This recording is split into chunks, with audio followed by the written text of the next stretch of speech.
Aloha.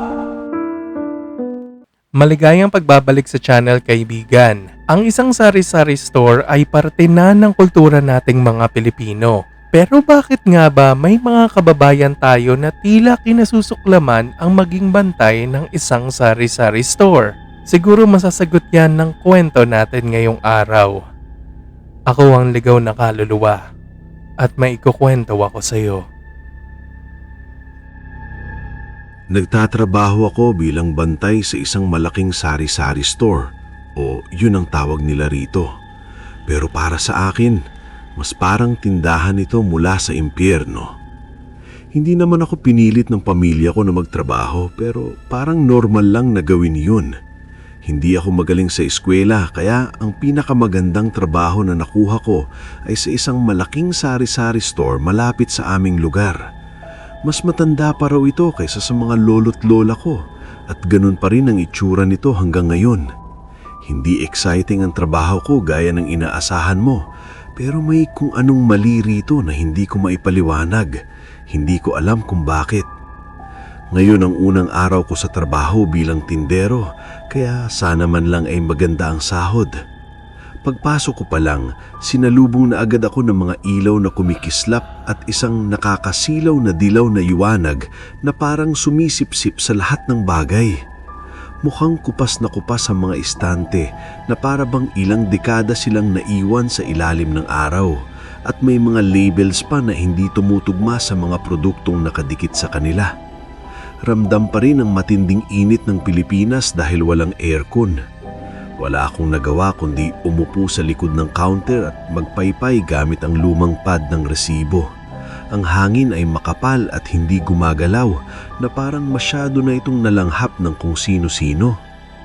Sa dami ng trabahong pwede kong mapasukan, bulong ko, dito pa talaga.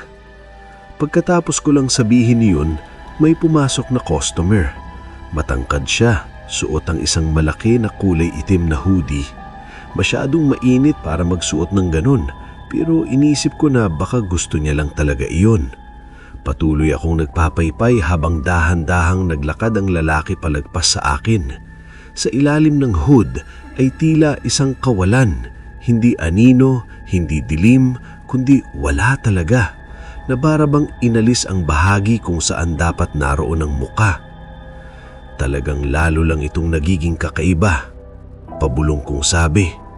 Bunalik ang figura dalang tila isang bote ng tubig at isang pack ng chicherya. Hindi ko kilala ang tatak. Medyo translucent ang plastic at ang laman nito ay gumalaw ng napakabagal nang inilapag niya ito na parang lumalaban sa gravity. Parang may narinig pa akong mahinang katok mula sa loob. Hindi sapat para agad mapansin pero sapat para gumapang ang kilabot sa balat ko. Pinilit kong huwag pansinin. 65 pesos po. Hinugot ng taong naka-hoodie ang eksaktong halaga mula sa kung saan. Hindi ko nakita na kumuha siya sa bulsa o pitwaka. Basta nasa kamay na lang niya ang pera na parang naroon na iyon mula pa kanina. Bahala na.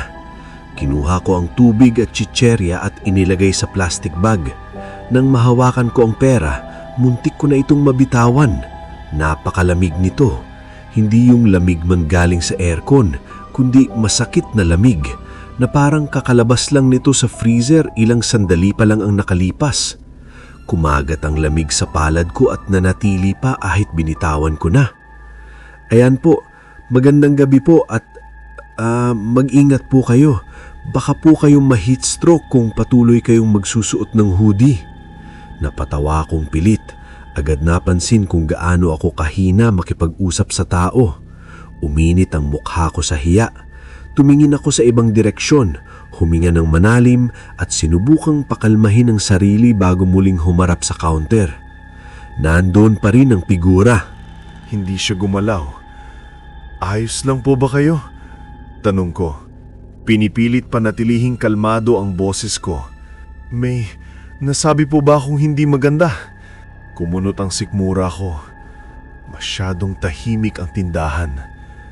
Humina ang ugong ng mga ilaw at kahit ang mahinang ingay ng lumang refrigerator sa likod ko ay tuluyang nawala.